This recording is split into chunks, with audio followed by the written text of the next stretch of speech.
Olá, seja bem-vindo, bem-vinda então a mais um programa, participar do programa Conversando com Ezequiel Schacht.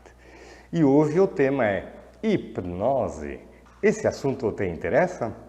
Então vamos falar um pouquinho sobre hipnose numa questão mais negativa, né? O que te vem à mente quando você fala em hipnose? Ah, regressão. E as pessoas vêm pedir, você faz regressão? Sim. Para que você quer regressão? E a pessoa, para saber. Como assim para saber? Hipnose. A gente vem com muita ideia, né? Você assiste muitos programas e nesses programas de palco, ninguém mostra que antes do programa o pessoal faz um teste, por exemplo, a pessoa diz assim para os seus dedos não se encostarem. Hipnose ideomotora. Você pega e põe as mãos assim da pessoa e diz que os teus dedos estão colados, e realmente ficam colados, né? E a pessoa não consegue se livrar.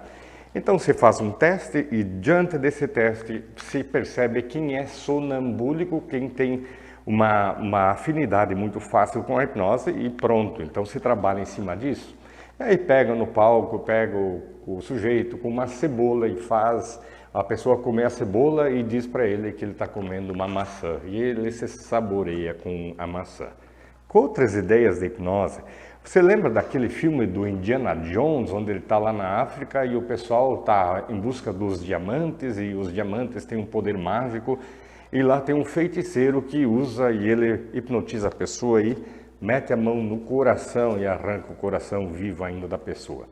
Ou o filme A Múmia, né, onde o povo sai todo meio zumbi, né, todo hipnotizado, entra numa hipnose coletiva e aí alguém simplesmente tem poder sobre a pessoa. Essa muitas vezes é a ideia de hipnose, né, em que simplesmente você faz alguma coisa e mostra eu tenho poder sobre você. Isso é hipnose? É um tipo de hipnose, assim como regressão é uma das técnicas da hipnose. Então, vamos lá pensar positivamente numa outra questão?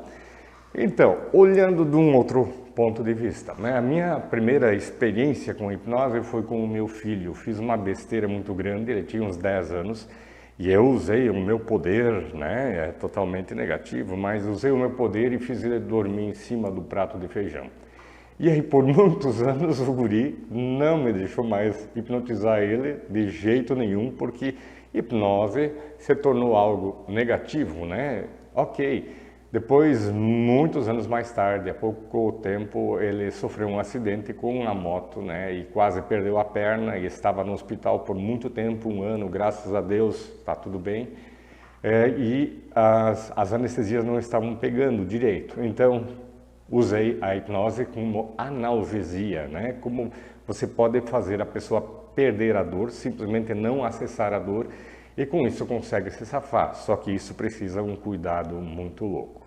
Então vamos falar sobre hipnose. Primeiro nós temos que tirar o mito da palavra, né? Hipnose é um processo natural. É um processo natural. Você já viu que tem hipnose para a gente fazer com animais?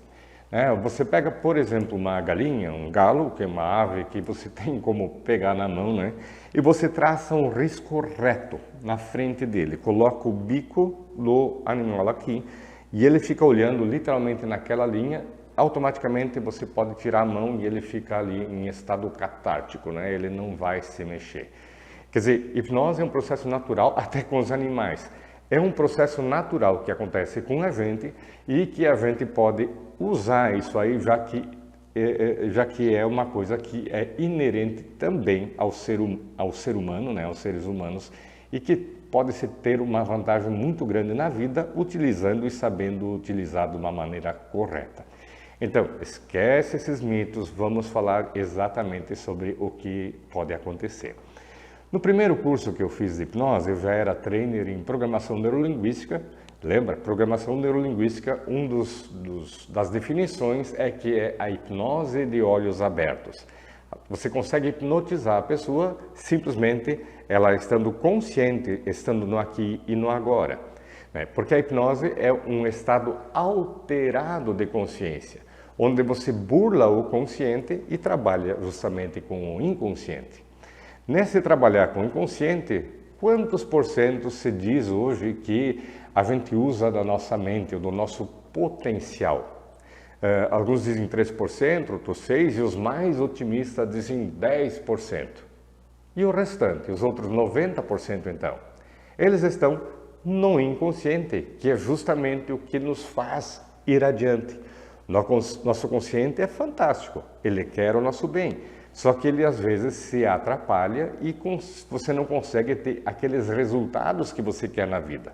Então, aprendendo a utilizar o inconsciente, por exemplo, em processos de meditação, por exemplo, ou de auto-hipnose, ou na busca de um profissional de hipnose, você consegue acessar recursos interiores, né, que vêm aqui de dentro, e você consegue ter atitudes. E é isso que faz a diferença na vida, ter atitudes. Né? E você consegue ter atitudes positivas que vão dar resultados muito melhores na vida. Então, no primeiro curso de hipnose, eu pedi para o professor Ricardo Faix. Dr. Ricardo Faix, Porto Alegre, Instituto Milton Erickson, Brasil Sul, Phoenix, né, um convênio que você tem com Phoenix, no Arizona, e Porto Alegre. Tem em todos os estados. Eu disse, pois é, eu sou pastor e eu estou aqui querendo aprender hipnose. E ele me disse, pois é, a hipnose mais antiga do mundo é a religiosa. Os sacerdotes usavam. Nesse sentido, tanto de fazer a pessoa estar hipnotizada, como a hipnose coletiva em que mexe com tanta gente. Mas se a gente vai olhar a história e ver, por exemplo, o pensamento oriental, com todos os tipos de imitações na Índia, na China, né, no Japão, que tem um monte de meditações, a própria yoga, né, em que a pessoa entra num estado alterado de consciência. A mente consciente não está mais aí e se acessa algo especial que dá uma diferença muito grande na vida. Mas a gente vai ir mais adiante na história, por exemplo, na Idade Média, se usava um exercício entre os monges, principalmente, monges, freiras na igreja, em que a pessoa fazia uma meditação. Martim Lutero, fundador da Igreja de Confissão Luterana, né, ele acaba fazendo o exercício da contemplação. A pessoa se ajoelhava no seu cubículo e simplesmente ficava olhando para a cruz, contemplando a cruz, ficava horas e horas e horas. E com isso conseguia acessar uma força muito grande para os seus trabalhos, porque monge não fica só meditando, ele também trabalha, ele estuda, traduz textos, é um trabalho bem puxado.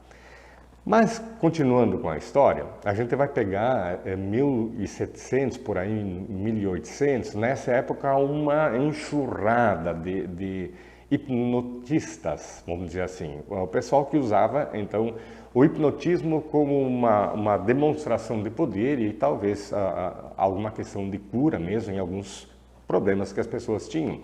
Um deles se chamava Mesmer. O Mesmer, ele associou a hipnose, ele observou o fenômeno hipnótico e, junto com isso, ele pegou um tal de magnetismo, quer dizer, faz algumas experiências, fazia com garrafas d'água, hoje tem aparelhos. Andei lendo há poucos dias, né, que esse magnetismo está sendo muito usado novamente, estão redescobrindo o Mesmer. Mas o Mesmer, em 1775, quando ele surgiu lá em Viena, depois ele vai para Paris porque ele é ridicularizado diante de uma técnica em que ele não pôde demonstrar com efeito aquilo que ele estava tentando provar. Então surge a escola de Nancy, por exemplo, e aí a gente entra com Charcot, entra com tantas e tantas outras técnicas que surgiram exatamente nesse tempo. Só que toda essa questão da hipnose, que a gente denomina clássica, ela só reage com algumas pessoas. Algumas pessoas, como aquela que eu citei antes, né, no palco em que você manda a pessoa fazer isso aqui e ela fica ali. Nem todas as pessoas têm essa sensibilidade. Né? Então, nisso aí, inclusive Freud, o grande Freud, vai usar a hipnose e ele percebe que isso não funciona. Por quê? Ele não considerou que apenas 10% das pessoas são suscetíveis ou facilmente suscetíveis à hipnose. Então ele abandona e a hipnose foi descartada. Recentemente, então, está surgindo muitas pessoas então, que estão redescobrindo a hipnose e estão fazendo dela uma ferramenta muito especial de mudanças pessoais, de ajudar pessoas em outras questões. Por exemplo, tem a hipnose não verbal. Antes da pandemia, havia feito em São Paulo um curso com um italiano em que você não fala nada, você fica olhando. Depois eu vou trazer um vídeo onde eu utilizei esse método, né, e que a pessoa simplesmente cai em hipnose. Ok.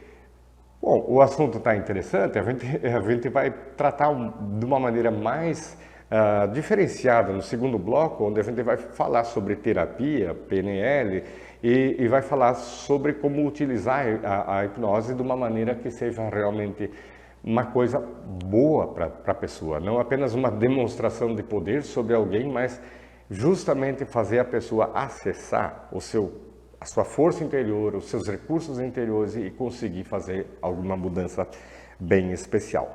Então, existem nos dias de hoje muitas pessoas que estão reestudando a hipnose e estão conseguindo resultados muito especiais. Técnicas são as mais variadas. Hipnose, é estado alterado de consciência, onde você lida com o inconsciente para trazer à tona então os recursos interiores da pessoa, onde ela pode usufruir disso e melhorar em demasia, né, a sua vida. Você deve ter ouvido ultimamente também, agora está meio fora do ar aí, o Fábio Puentes, né, um uruguaio que lá na infância começou a utilizar a hipnose e hoje ele faz um trabalho especial num hospital. Então, usa a questão técnica da clássica, né, especialmente a hipnose clássica, e consegue fazer coisas impressionantes. Por exemplo, existem pessoas que não podem tomar anestesia. Tá, e se ela precisa de uma cirurgia, o que faz? Chama um hipnoterapeuta.